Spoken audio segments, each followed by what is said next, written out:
Heto na naman po tayo mga kumari ko, mga kasuki. Magluluto po tayo ng tinay niyog. So, gagawa po tayo ng latik or budbud sa sapin-sapin. So, guys, habang pinapapula ko po ito, may nakasalang po tayong sapin-sapin. So, guys, ito na nga po, in-adjust ko na nga po para mabilis.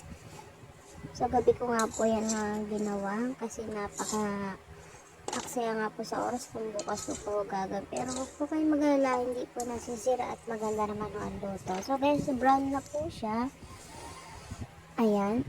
Sinaluhalo ko na po yan. Halo-halo lang po. Tiyagaan lang at mahabang pasensya. So guys, huwag niyo pansinin ang aking kawali.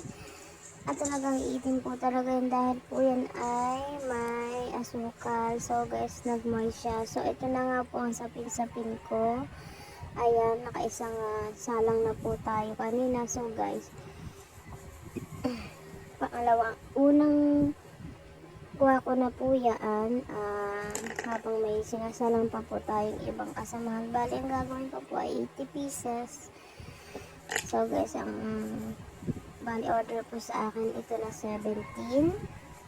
So guys, 16 ko po yan niluto ng gabi. So guys, kung natatanong po ninyo bakit niluto ko kagad ang sapin-sapin. So guys, mas maganda pong lutuin yan para sa ganun po kasi mas masarap po siya na para po siyang sinukma ni malagkit dahil glutinous rice lang po siya. Kaya okay lang yan na magdamag po siyang luto at para mas sumarap pa po siya guys. Tapos na ho, nakapakis na po yan, nakalagay na po sa bilao. Ito na po at yung budbud. So guys, kung may nakikita kayo litira, yun na po yung pasobra. Maigi rin maayon na sa buka. Mari din akong gustong gumawa nito at pagkakitaan, no problem. So guys, napatingin nga po ako sa orasan. So, nag-start po ako yan alas 9.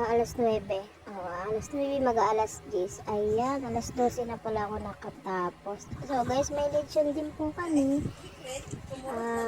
Prita kanina po yan. Worth 30 kilos po yan. So guys, may food packaging na po yun. Kaya sulit po ang inyong kumbaga ilalabas na pera at legit na legit din naman po kayo. So guys, bali ang katulong ko po dyan, ang tatay ang naglilitsyon, pati ang aking mister. Pasensya na po at talagang na-video na rin po pati yung yung ano dyan, puwet ba? So huwag din ang pansin na mahalaga yung luto na at yun nga, pinipitik-pitik pa ho ng aking bina, ng aking masipag na bina. Yan po ang aming katuwang pag nagluluto ng lechon, pag may order kami. So guys, ito na nga, ito rin po yung puto mix na may sapin-sapin. So guys, pinapakita ko rin po sa inyo kung paano package. So guys, puto flour po yan. Okay, may ano po talaga yan. Color yellow